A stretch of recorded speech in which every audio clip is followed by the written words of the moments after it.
ఇంట్లో డబ్బుకు లోటు లేకుండా ఉండాలని లక్ష్మీదేవిని పూజిస్తూ ఉంటాం. అంతేనా, ఆనందం, శాంతి, శ్రేయస్సు కోసం అమ్మవారిని పూజిస్తూ ఉంటాం.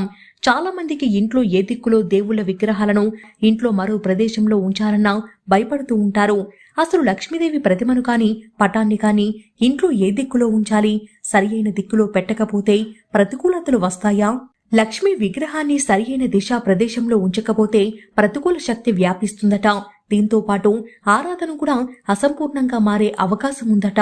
వాస్తు ప్రకారం ఇంట్లో దేవతా విగ్రహాన్ని ఏ దిక్కులో ఉంచాలంటే లక్ష్మీదేవి చిత్రాన్ని కాని గణేశుడిని కాని రెండింటినీ పక్కపక్కనే కలిపి ఉంచడం మంచిది.